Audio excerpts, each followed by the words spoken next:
नमस्कार दोस्तों, online एसकेएमयू YouTube channel में आप सभी का स्वागत है। और आज के इस वीडियो में बात करने वाले एसकेएमयू यूजी सेमेस्टर 4 जो कि सेशन है आप लोग का 2023 से 27। और आज के इस वीडियो में हम लोग कवर करने वाले जो कि आपका बीएससी पेपर है health wellness yoga education sports and fitness जो है। तो आज के इस वीडियो में हम लोग जो है प्रीवियस ईयर क्वेश्चन करने वाले, जो कि ये जो क्वेश्चन है आपको ये ऑब्जेक्टिव क्वेश्चन है जो कि एसकेएमयू में ही पूछा गया था। और ये जो क्वेश्चन है आपको मैं दिखाना चाहूँ तो ये सेमेस्टर 1 का जो एग्जाम हुआ था, इधर आप लोग का जो एक्स स्टूडेंट थे, ये बता देता हूँ पहले कि ये सब्जेक्ट जो अभी है 23 से 27 वाले सेशन की बात करूं तो ये अभी सेमेस्टर 4 में पढ़ना है, सेमेस्टर 4 में इसे पढ़ना है। लेकिन पहले जो सेशन था 2022 से 26, तो उन लोगों के स्टूडेंट को जो है सेमेस्टर 1 में इस सब्जेक्ट को पढ़ना होता था, सेमेस्टर 1 में, इसलिए यहाँ पर जो बीएससी 1 लिखा गया है। और सेमेस्टर 4 में जो 22 से 26 सेशन वाले स्टूडेंट थे, 22-26 जो स्टूडेंट थे, इसको सेमेस्टर 4 में इन्वायरमेंटल स्टडीज़ पढ़ना था। यानी कि अगर मोटा मोटी बात कहा जाए तो आप लोग का जो सेशन है 23 से 27, तो इसमें आप लोगों ने जो है सेमेस्टर 1 में ही इन्वायरमेंटल स्टडी यानी कि एवीएस पढ़ लिया है। इसलिए आप जो सेमेस्टर 4 में आप health wellness yoga education sports fitness पढ़े यानी कि बीएससी पेपर 2 पढ़ रहे हैं। तो ये चीज़ें है। और ये जो क्वेश्चन है ये एग्ज़ाम ऑब्जेक्टिव हुआ था, इसलिए आप लोग का भी एग्ज़ाम ऑब्जेक्टिव मोड में ही होगा। तो इसलिए मैं आपको, और जो आपका बीएससी पेपर है और एएसी पेपर है, बीएससी पेपर और एएसी पेपर तो ये एग्ज़ाम ऑब्जेक्टिव ही होना चाहिए, क्योंकि सेमेस्टर 3 में जो भी आपके कॉमन पेपर थे तो उनका एग्ज़ाम ऑब्जेक्टिव हुआ था, इसलिए इसका भी एग्ज़ाम ऑब्जेक्टिव होना चाहिए। ठीक है, तो पहला जो क्वेश्चन है जो कि पूछा गया था, ये पहला क्वेश्चन है, यहाँ पर जो खाली जगह यहाँ पर भरना है को विश्व दिवस मनाया जाने, विश्व स्वास्थ्य दिवस मनाया जाता है। यानी कि विश्व स्वास्थ्य दिवस कब मनाया जाता है? 1 मार्च को, 7 अप्रैल को, 6 अक्टूबर को या फिर 10 दिसंबर को? तो इसका जो सही उत्तर हो जाएगा तो ऑप्शन नंबर 20 का सही उत्तर हो जाएगा 7 अप्रैल। तो 7 अप्रैल को जो है विश्व स्वास्थ्य दिवस मनाया जाता है। और इसमें जो भी क्वेश्चन पे टिक है तो आपको उसको सही नहीं मानना है, जो मैं बता रहा हूँ इन सभी को अच्छे से आपको याद कर लेना, अच्छे से देख लेना है। तो विश्व स्वास्थ्य दिवस जो मनाया जाता है वो 7 अप्रैल को मनाया जाता है। कब मनाया जाता है विश्व स्वास्थ्य दिवस? तो 7 अप्रैल को। ठीक है, तो ऑप्शन 20 का सही उत्तर हो जाएगा। और 10 दिसंबर को जो मनाया जाता है, यहाँ पर जो है मानवाधिकार दिवस मनाया जाता है 10 दिसंबर को। ठीक है, तो ये भी थोड़ा मोड़ा आप याद रख सकते हैं अलग से। ठीक है, इसके बाद नेक्स्ट जो क्वेश्चन है, क्वेश्चन नंबर 2 है, निम्नलिखित में से कौन सी आदत अस्वस्थकर है? यानी कि कौन सा आदत जो है यहाँ पर स्वस्थ को नहीं बता रहा है, यानी कि अस्वस्थकर आदत है। भोजन साझा करना, अगर एक दूसरे को भोजन अगर आप शेयर करते तो ये तो सही आदत है। और दिन में 2 बार नहाना, दिन में अगर आप 2 बार नहाते तो और अच्छा है, ये भी आपका जो स्वस्थकर है। यहाँ पर बोला अस्वस्थकर नहीं है, यानी कि स्वस्थ के उल्टा। उबला हुआ पानी पीना, अगर आप गर्म पानी पीते तो ये भी सही है। बिना हाथ धोए भोजन करना, तो ये आपका जो अस्वस्थकर है, यानी कि ऑप्शन डी इसका सही उत्तर हो जाएगा। अगर आप बिना हाथ धोए भोजन करते तो ये जो है आपका आदत जो है अच्छा नहीं है, ये बैड हैबिट है आपका। ठीक है, तो ऑप्शन डी इसका करेक्ट आंसर होगा।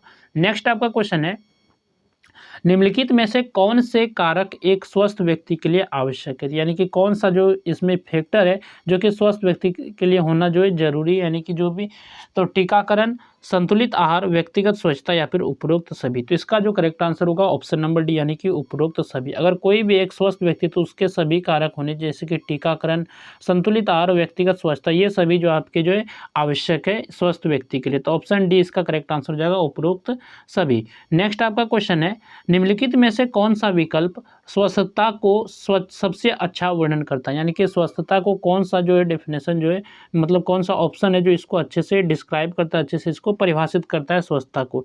एक सकारात्मक आशावादी दृष्टिकोण, व्यक्तिगत रूप से संतोषजनक नौकरी, बेहतर स्वास्थ्य की ओर बढ़ने का निर्णय, दर्द से मुक्त जीवन। तो सबसे अच्छा जो वर्णन कर रहा है यहाँ पर स्वस्थता को, ये ऑप्शन सी इसका करेक्ट आंसर होगा, बेहतर स्वास्थ्य की ओर बढ़ने का निर्णय। तो ऑप्शन सी इसका करेक्ट आंसर होगा। नेक्स्ट आपका क्वेश्चन है, स्वास्थ्य का कौन सा आयाम संतुलित और स्वस्थ आहार बनाए रखने, नियमित शारीरिक गतिविधि में संलग्न होने और पर्याप्त नींद लेने पर केंद्रित है? भावनात्मक स्वास्थ्य, शारीरिक स्वास्थ्य, सामाजिक स्वास्थ्य या फिर बौद्धिक स्वास्थ्य? तो इसका जो करेक्ट आंसर होगा ऑप्शन नंबर बी, यानी कि शारीरिक स्वास्थ्य। तो ये आपका करेक्ट आंसर हो जाएगा, शारीरिक स्वास्थ्य जो है, ये जो स्वास्थ्य का कौन सा आयाम जो संतुलित और स्वस्थ आहार बनाए रखने में, नियमित शारीरिक गतिविधि में संलग्न और पर्याप्त नींद पर केंद्रित है, तो ये शारीरिक स्वास्थ्य। तो ऑप्शन बी इसका करेक्ट आंसर होगा। नेक्स्ट आपका क्वेश्चन है, दैनिक जीवन में माइंडफुलनेस का अभ्यास करने का लाभ क्या है? तनाव के स्तर में वृद्धि, एकाग्रता और ध्यान में सुधार, शारीरिक गतिविधि में कमी, सामाजिक मेलजोल में कमी। तो दैनिक जीवन में अगर आप जो माइंडफुलनेस का अभ्यास करते हैं तो ये जो किस में लाभ करता है, तो ये एकाग्रता और ध्यान में सुधार करता है। तो ऑप्शन बी इसका करेक्ट आंसर हो जाएगा, यानी किसी भी चीज़ पे फोकस आपका जो अच्छे से बन पाता है। ये आपका करेक्ट आंसर होगा ऑप्शन नंबर बी। नेक्स्ट आपका क्वेश्चन है, शारीरिक गतिविधि से पहले वार्म अप व्यायाम का प्राथमिक कार्य क्या है? कोई भी अगर आप जो शारीरिक गतिविधि करते हैं तो उसके पहले अगर आप वार्म अप करते हैं तो कोई भी एक्सरसाइज से, तो इसका जो प्राथमिक कार्य क्या है? व्यायाम के बाद जो मांसपेशियों में होने वाले दर्द को बढ़ाने के लिए, लचीलेपन में सुधार करने, हृदय गति और रक्त प्रवाह को धीरे धीरे बढ़ाने के लिए, व्यायाम के लिए तत्काल ऊर्जा प्रदान करने के लिए। तो अगर आप पहले वार्म अप करते हैं एक्सरसाइज करने से, व्यायाम करने से, ये जो होता है हृदय गति और रक्त प्रवाह को जो धीरे धीरे बढ़ाने के लिए किया जाता है। तो ऑप्शन सी इसका करेक्ट आंसर हो जाएगा, ऑप्शन नंबर सी। नेक्स्ट आपका क्वेश्चन है, निम्नलिखित में से कौन हेपेटाइटिस वायरस के लिए संचरण का मुख्य कारण है? तो कौन सा जो है हेपेटाइटिस वायरस के जो संचरण का जो है मुख्य कारण है? मच्छर का काटना, नशीली दवाओं की सुइयां साझा करना, दूषित पानी पीना, उपरोक्त सभी। तो इसका जो करेक्ट जो आंसर होगा तो ऑप्शन नंबर बी आपका सही उत्तर हो जाएगा, क्योंकि नशीली दवाओं की सुइयां साझा करने से, यानी कि इससे जो है हेपेटाइटिस वायरस के संचरण का जो है मुख्य कारण है नशीली दवाई का साझा करना। तो ऑप्शन बी इसका करेक्ट आंसर होगा। नेक्स्ट आपका क्वेश्चन है, संदूषण के संबंध में निम्नलिखित में से कौन सा कथन सत्य है? तो संदूषण के संबंध में इसके रेफरेंस में आपको बताना है कौन सा कथन जो है सत्य है। संक्रमण किसी कीट के काटने से रोगाणुओं के प्रवेश के कारण होता है। ऑप्शन बी देखें तो ऑप्शन बी है, संक्रमण किसी जानवर के काटने से रोगाणुओं के शरीर में प्रवेश करने के कारण होता है। संदूषण पानी के पीने या खाद्य पदार्थों में रोगाणुओं के प्रवेशन के कारण होता है। इनमें से कोई भी नहीं। तो इसका जो सही उत्तर होगा ऑप्शन नंबर सी, यानी कि संदूषण जो है पीने के पानी या फिर खाद्य पदार्थ यानी कि भोजन में जो रोगाणुओं के प्रवेश के कारण होता है। तो ऑप्शन सी इसका करेक्ट आंसर होगा। नेक्स्ट आपका क्वेश्चन है, एक व्यक्ति से दूसरे व्यक्ति में फैलने वाली बीमारियों को कहा जाता है? तो अगर एक व्यक्ति से दूसरे व्यक्ति यानी कि कोई एक दूसरा पहला व्यक्ति है, किसी दूसरे व्यक्ति में इसके कारण अगर बीमारी जाता है, कोई भी रोग जाता है, तो ये जो कहा जाता है इसे संक्रामक रोग कहते हैं। तो ऑप्शन ए इसका करेक्ट आंसर हो जाएगा, संक्रामक रोग। तो ऑप्शन ए इसका करेक्ट आंसर होगा। नेक्स्ट आपका क्वेश्चन है, संक्रामक रोग का मुख्य कारण क्या है? दूषित वायु, दूषित भोजन, खराब स्वच्छता की स्थिति या फिर उपरोक्त सभी। तो इसका जो करेक्ट आंसर हो जाएगा ऑप्शन नंबर डी, यानी कि संक्रामक रोग का जो मुख्य कारण क्या है? तो ये सभी आपका सही ऑप्शन है, यानी कि सही सभी आपका जो उपरोक्त सभी हो जाएगा। दूषित वायु, दूषित भोजन और खराब स्वच्छता की स्थिति। और संक्रामक रोग ऊपर ही देखा एक व्यक्ति से दूसरे व्यक्ति में फैलता है। तो ऑप्शन डी इसका करेक्ट आंसर होगा।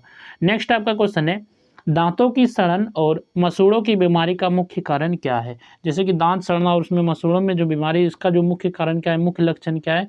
नियमित दंत जांच, आनुवांशिकी, खराब मौखिक स्वच्छता और आहार, फ्लोराइड युक्त पानी पीना। तो दांतों की सड़न और मसूड़ों की बीमारी का जो मुख्य कारण वो है खराब मौखिक स्वच्छता और आहार। तो ऑप्शन सी इसका करेक्ट आंसर हो जाएगा, यानी कि दांतों के अच्छे से साफ सफाई नहीं करना, इसी के कारण जो ये दांतों की सड़न और मसूड़ों की बीमारी का मुख्य कारण है। ऑप्शन सी इसका करेक्ट आंसर होगा।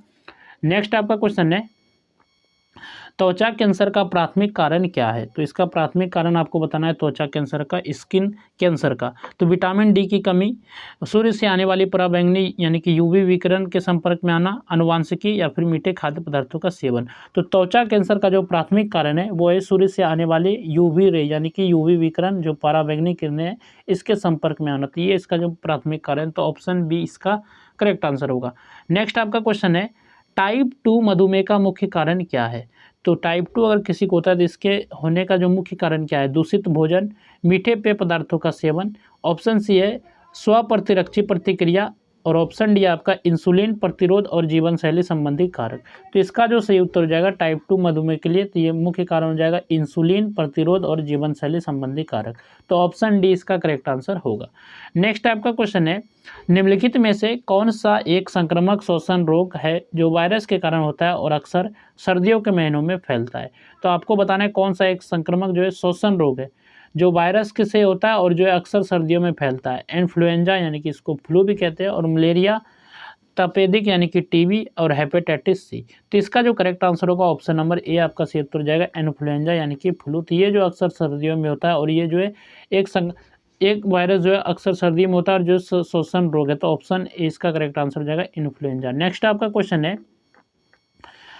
नेक्स्ट आप यहाँ पर क्वेश्चन है, यहाँ पर हिंदी वाला जो देख लेते हैं। सर्वोत्तम स्वास्थ्य और कल्याण के लिए वयस्कों को औसतन कितनी नींद लेने की सलाह दी जाती है, यानी कि कितने घंटों का आपको सोना चाहिए वयस्कों के लिए।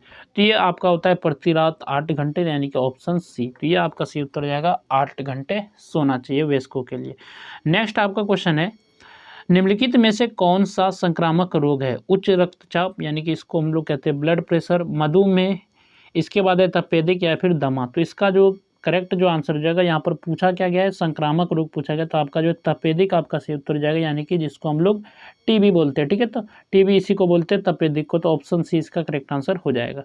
नेक्स्ट आपका क्वेश्चन है, शरीर के जोड़ों में गठिया के लिए कौन से पदार्थ जिम्मेदार है? यानी कि शरीर के जोड़ों में जो गठिया हो जाता है तो ये कौन सा पदार्थ जिम्मेदार है? एल्बुमिन, कोलेस्ट्रॉल, यूरिया, यूरिक अम्ल। तो शरीर के जोड़ों में गठियों के लिए जो कौन सा पदार्थ जिम्मेदार है? तो यूरिक एसिड, यानी कि यूरिक अम्ल आपका सही उत्तर जाएगा, ऑप्शन नंबर डी। नेक्स्ट आपका क्वेश्चन है, दी गई बीमारियों में से कौन सी बीमारी आयोडीन की कमी से होता है? तो बताना है कि कौन सा बीमारी आयोडीन की कमी से होता है। कैंसर, रतौंधी, घेंगा या फिर रिकेट्स। तो आपका घेंगा आपका सही उत्तर जाएगा, ये आयोडीन की कमी से होता है। अगर बात करें रिकेट्स के, तो ये आपका विटामिन डी की कमी से होता है। रतौंधी शायद विटामिन ए की शायद कमी से होता है रतौंधी, ये आपको थोड़ा सा देख लेना चाहिए। मैं आपको यहाँ पर बता रहा हूँ, घेंगा जो होता है वो आयोडीन की कमी से होता है, और रिकेट्स जो होता है ये विटामिन डी की कमी से होता है। ठीक है, रतौंधी का भी आप लोग थोड़ा सा चेक कर लीजिएगा। नेक्स्ट जो आपका क्वेश्चन है, निम्नलिखित में से कौन सा आयुष मंत्रालय के अंतर्गत आता है? यहाँ पर जो है इसमें option A B C D है, लेकिन यहाँ पर जो कुछ आपके पॉइंट वर्ड दिए गए, यानी कि कुछ शब्द दिए गए हैं। तो अगर मैं यहाँ पर इंग्लिश वाला इस क्वेश्चन के देखा, तो यहाँ पर देखिए, यहाँ पर दिया गया कि विच of the following comes under ministry of Ayush. तो यानी कि आयुष जो है इस मिनिस्ट्री के अंतर्गत कौन सा आता है? तो यानी कि अगर कहा जाए तो इसका फुल फॉर्म एक तरफ से पूछा जा रहा है, तो फुल फॉर्म नहीं है, इसमें कौन कौन से मंत्रालय आता है ये आपको चीज़ बताना है। तो इसमें जो सही उत्तर होगा ऑप्शन नंबर बी आपका सही उत्तर हो जाएगा। इसमें जो होता है योगा एंड नेचुरोपैथी आता है, यूनानी आता है सीधा, और होम्योपैथी और आयुर्वेदा आता है। तो इसमें जो ये आपका जिस ऑप्शन में मिल जाएगी 2, 3, 4, 5, 6 वही आपका सही उत्तर हो जाएगा। ये आपका एक्यूपंक्चर ये नहीं आता है, तो ऑप्शन बी इसका करेक्ट आंसर हो जाएगा। 2, 3, 4, 5, 6 ये सभी जो वर्ड है इसके अंतर्गत आते हैं, मिनिस्ट्री ऑफ आयुष के अंतर्गत आते हैं। नेक्स्ट जो आपका क्वेश्चन है, which of the following is the best way to control several bleeding, यानी कि जो गंभीर रक्तस्राव होता है, यानी कि ज़्यादा खून निकलता है, तो उसको किस प्रकार आप रोक सकते हैं? यहाँ पर हिंदी में भी दिया गया है, निम्नलिखित में से कौन सा गंभीर रक्तस्राव को नियंत्रित करने का सबसे अच्छा तरीका, यानी कि कौन सा सबसे अच्छा तरीका, अगर कहीं पर अगर ब्लड आ रहा है तो उसको किस तरह आप रोक सकते हैं?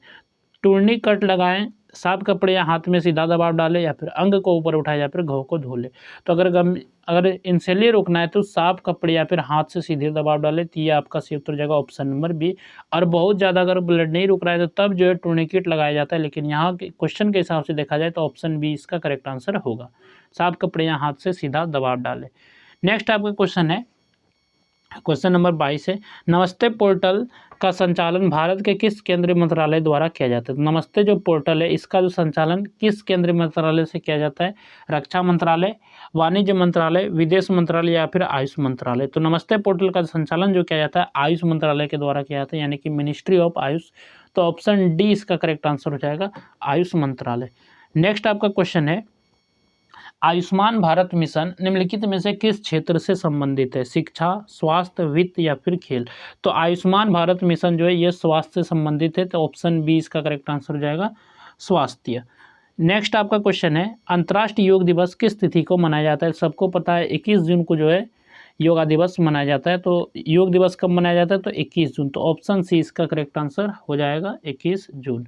नेक्स्ट आपका क्वेश्चन है, योग का कौन सा रूप शारीरिक मुद्राओं पर महत्व देता है? तो कौन सा रूप जो है शारीरिक मुद्राओं पर महत्व देता है? भक्ति योग, कर्म योग, हठ योग या फिर ज्ञान योग। तो इसका करेक्ट आंसर होगा ऑप्शन नंबर सी, यानी कि हठ योग। हठ योग आपका करेक्ट आंसर होगा।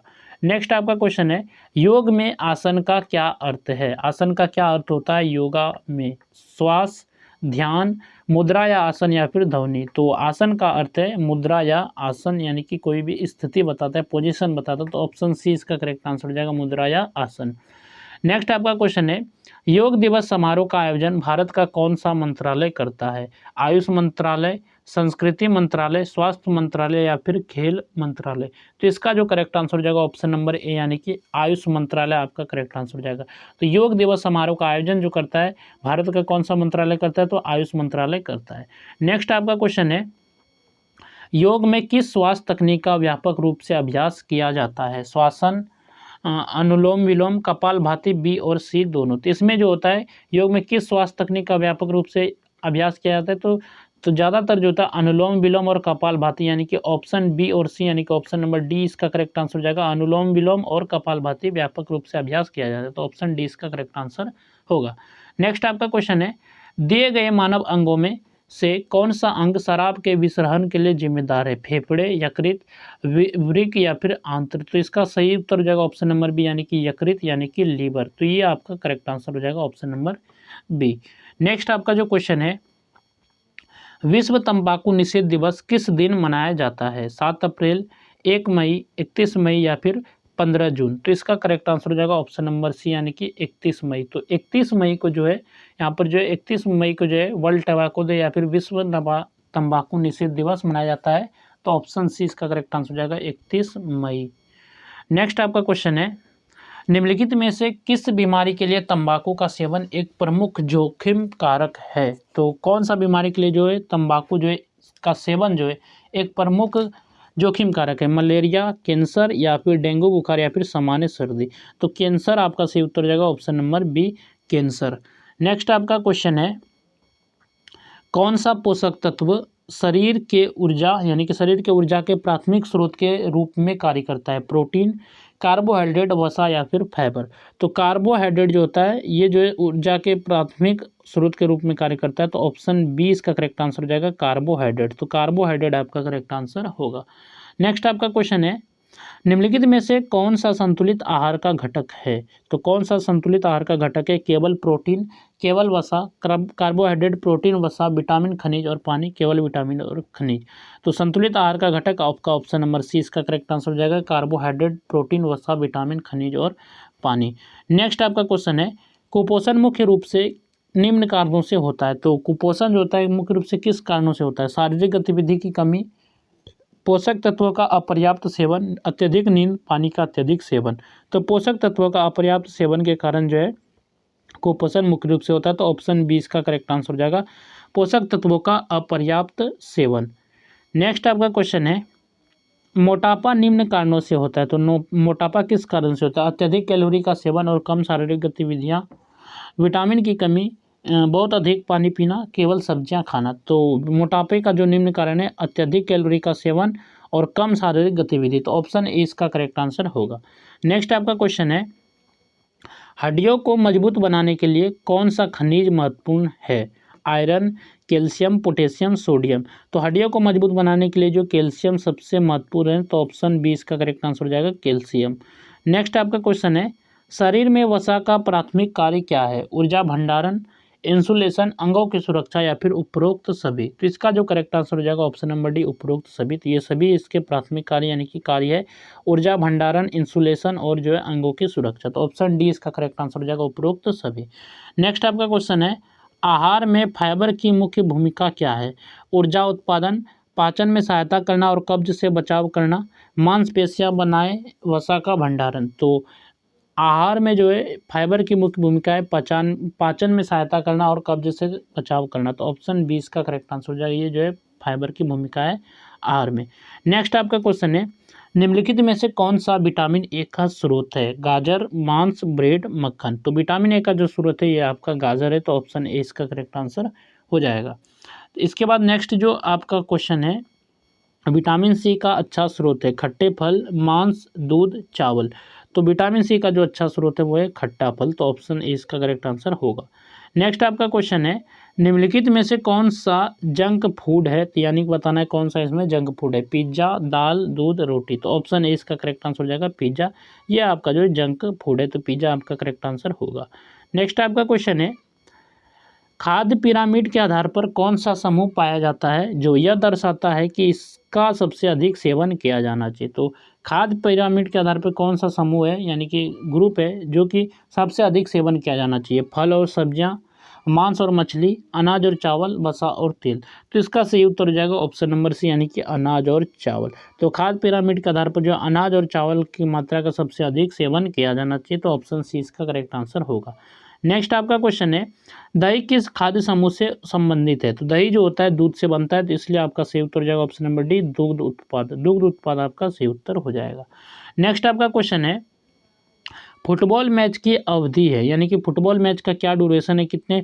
तो फुटबॉल मैच जो होता है 45 मिनट का होता है, फिर 15 मिनट का ब्रेक, फिर 45 मिनट का। तो इसलिए आपका सही उत्तर हो जाएगा ऑप्शन नंबर बी, 45 मिनट का खेल होगा, फिर 15 मिनट का ब्रेक, फिर से 45 मिनट का खेल होगा। तो ये आपका ऑप्शन नंबर बी, और इसको अच्छे से आप लोग याद रख लीजिएगा। तो ऑप्शन बी इसका करेक्ट आंसर होगा 45, 15, 45। नेक्स्ट आपका क्वेश्चन है, फुटबॉल मैच में रेफरी किस रंग के कार्ड लेकर चलते हैं? लाल और पीला, काला और सफ़ेद, लाल और हरा, पीला और गुलाबी। तो फुटबॉल मैच में जो रेफरी जो है दो कार्ड मतलब कि लाल और पीला कार्ड लेके चलते हैं। पीला कार्ड होता है कि किसी भी प्लेयर को यानी किसी भी खिलाड़ी को जो है वार्निंग के लिए होता है, और लाल जो होता है किसी भी खिलाड़ी को बाहर करने के लिए। तो इसका करेक्ट आंसर हो जाएगा ऑप्शन नंबर ए यानी कि लाल और पीला। तो ये दोनों रंग के कार्ड लेकर चलते हैं फुटबॉल मैच में रेफरी। नेक्स्ट आपका जो क्वेश्चन है, कबड्डी की एक टीम में कुल कितने खिलाड़ी होते हैं? तो कबड्डी के कुल पूछा गया है, तो कुल जो होते हैं 12 होते हैं, यानी कि ऑप्शन सी इसका करेक्ट आंसर हो जाएगा कुल 12। तो कबड्डी की एक टीम में कुल कितने खिलाड़ी होते हैं? तो 12 होते हैं, जो कि 7 खेलते हैं और 5 जो आपका एक्स्ट्रा रहता है। तो 7 + 5 जो कि आपका 12 हो जाएगा। तो 12 आपका सही उत्तर हो जाएगा सी नंबर, यानी कि कुल कबड्डी में एक टीम में कुल कितने खिलाड़ी होते हैं? तो 12 होते हैं, 7 खेलते हैं, 5 अतिरिक्त रहते हैं। नेक्स्ट आपका क्वेश्चन है, प्रो कबड्डी लीग की शुरुआत हुई? तो प्रो कबड्डी लीग का जो पहला सीजन है वो 2014 में हुआ। तो ऑप्शन सी इसका करेक्ट आंसर हो जाएगा, यही से शुरुआत होती है 2014 से। तो प्रो कबड्डी लीग की शुरुआत कब हुई? तो 2014 ईस्वी, इस तरह याद रख सकते। तो ऑप्शन नंबर सी आपका करेक्ट आंसर हो जाएगा 2014। नेक्स्ट आपका क्वेश्चन है, हॉकी मैच की अवधि है। तो हॉकी मैच जो कितने समय का होता है? 60 मिनट, 90 मिनट, 80 मिनट या फिर 70 मिनट। तो इसका जो करेक्ट आंसर हो जाएगा ऑप्शन नंबर यानी कि 60 मिनट। तो हॉकी मैच की अवधि क्या है? तो 60 मिनट है। नेक्स्ट आपका क्वेश्चन है, हॉकी का जादूगर किसे कहा जाता है? मिल्खा सिंह, मेजर ध्यानचंद, चरणजीत सिंह, पृथ्वीपाल सिंह। तो हॉकी का जादूगर जो मेजर ध्यानचंद को कहा जाता है। तो ऑप्शन बी इसका करेक्ट आंसर हो जाएगा मेजर ध्यानचंद। नेक्स्ट आपका क्वेश्चन है,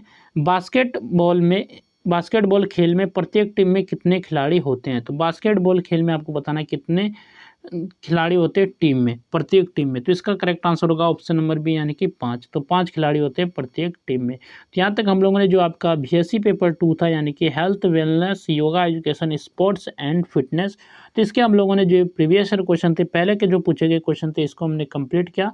आप लोग इस वीडियो को कम से कम 2 से 3 बार जरूर देखिए, ताकि सभी क्वेश्चन आपको अच्छे से याद हो सके।